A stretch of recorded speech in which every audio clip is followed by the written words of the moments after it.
जय श्री जगन्नाथ बलभद्रं सुभद्राय सुदर्शनाय नमः। श्री पिता माता गुरुदेव गुरुजन नमो नमः। आज एक सुंदर कथाटी आपण मानक केते भल लागिवो केते खराब लागिवो मु जाना नाही। जदि मो कथाटी भल लागु थाए आपण शेयर करिवे, सब्सक्राइब करिवे। ये कथा कहिबार उद्देश्य जे पर्यंत आमे शरीर को सुरक्षित रखिबा से पर्यंत ये शरीर भितर परमात्मा निश्चित रहिबे। जो दिन ये शरीर को सुरक्षित रखिपर ना से दिन ये परमात्मा बाहर की पड़े जीवे। कारण ये शरीर को शांति रखापी हेले प्रत्येक मनीष सुखाद्य खाइबा दरकार। सुखाद्य और कुखाद्य क्या कहते से कथा तुम पर निर्भर करे। तुम्हें कौन खाइले शरीर को शांति रखिपर सुरक्षित रखिपर से कथा तुम उपर निर्भर करे। एतिकी जानी रखा दरकार ये शरीर को जे पर्यंत तुम्हें सुरक्षित रखि से पर्यंत परमात्मा निश्चित ही शरीर भितर रही। जो दिन ये शरीर भितर तुम्हें अहंकार भरीदेव, अज्ञानता भरीदेव, से दिन पाखु ये शरीर के शांति पाइपर ना। तेणु अनेक जगार अनेक मंतव्य दियंती कहते से कपाल लेखाई जहाँ ताको घटिला से नाई। कपाल कौन से लेखा न थाए, कर्म लेखा थाए। आम जहाँ कर्म करवा सेमिति फल पाइबा। कपाल कौन से जिनस लेखा थाए नाई। आम जहाँ ये संसार भितर कर्म करुँच से भोग करने पड़ो। गाड़ी 120 घंटा दे 120 चलेगा। जदि बाटे पड़ी मले बचा, जदि 40 चलेब 20 चलेब विपद आसब ना।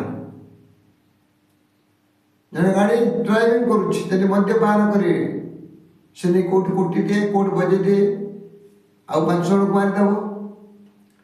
से निजक मन को संयम कर चलाए कौन सी जगह अघटन घटव ना।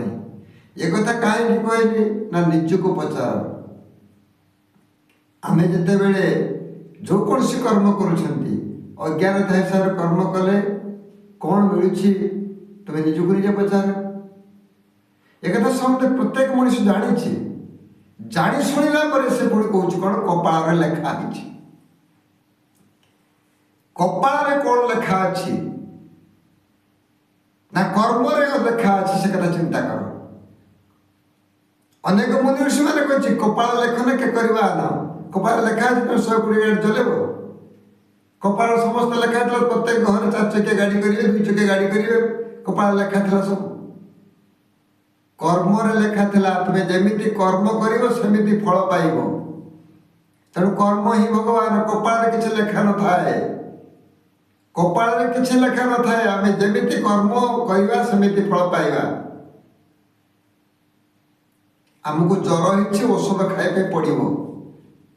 औषध न खाई जदि आम घरे बसीजा ज्वरटी बढ़ी से कौन कपाल लेखा था। आमको रोग हो माने आम औषध खाइबा पड़ो। निरोगी हेले सुखाद्य सुवचन सुचिंताधारा जावा जदि आमको रोग आसब ना। आम प्रत्येक दिन देह को जत्न नवा रोग आसब। एति कौन जापारे मनीष तो धान गछटे लगाऊँ। मनीष जो धान गछटे लगाऊँ से कौन कर सकाल संध्या पर्यंत देखुच से गचर पोक लगी कि जिते सब कीटनाशक दे चलती रोग लगे। एति कौन मनीष जापारे सब जानी मनीष जाशुणी विभ्रांत हो जाऊँ। कौ कथा पर कथा को लेकिन ना सी कहला एमती सी कहला सेमती जहाँ तो भाग्य थी घटो। अरे भाग्य नुह कर्म आम जमी कर्म करवा सेमती फल पाइबा। एथिपाई दायी किए निजक पचार। से तो तुम्हें जिते मद पीऊछ कि गुटुकाटे खाऊछ तुमको दंडित करा किंतु जी तैयारी करुच्ची जे कंपानी खोलुची ତାକୁ ଦଣ୍ଡିତ କରାଯାଉ ନାହିଁ, କାହିଁକିନା ସେ ନିଜେ ଖୋଲୁଛି। ତମେ ଖାଇବା ପାଇଁ ଖାଇଲ ମଲ, ତମେ ଯଦି ନ ଖାଇବ କାହିଁକି ତମକୁ ସେ କାହିଁକି ଅସୁବିଧା ହବ? ତେଣୁକରି ମୁଁ ଗୋଟେ ଜାଗା ଯାଇଥିଲି, ଥରେ ମୁଁ ଯାଇଥିଲି ଗୋଟେ ଥାନାକୁ, ପଚାରିଲି ଆଜ୍ଞା ଏଇ ଜାଗାରେ ଏଇସବୁ ଜିନିଷ ହେଉଛି, ତାକୁ ବନ୍ଦ କରୁନାହାନ୍ତି, ଖାଇବା ଲୋକକୁ ବନ୍ଦ କରୁନାହାନ୍ତି। ଖାଇବା ଲୋକକୁ ବନ୍ଦ କରନ୍ତୁ, କିନ୍ତୁ ସେମାନେ କମ୍ପାନୀ ଖୋଲିବେ, ସେମାନଙ୍କୁ ସେ ଅଧିକାର ଦିଆହେଇଛି, କିନ୍ତୁ ଖାଇବା ଲୋକଟା ବନ୍ଦ କରିବା ଦରକାର। ତେଣୁ ସମସ୍ତଙ୍କୁ କହୁଛି ଆଜ୍ଞା ନିଜକୁ ନିଜେ ସଜାଗ ହେଇଯାଅ, ଶାନ୍ତିରେ ରହିବ। ନିଜକୁ ଯଦି ତୁମେ ସଜାଗ ନ ରହିବ, ନିଶ୍ଚିତ ଏ ଶରୀରଟା ମୃତ୍ୟୁ ମୁଖରେ ପଡ଼ିବ।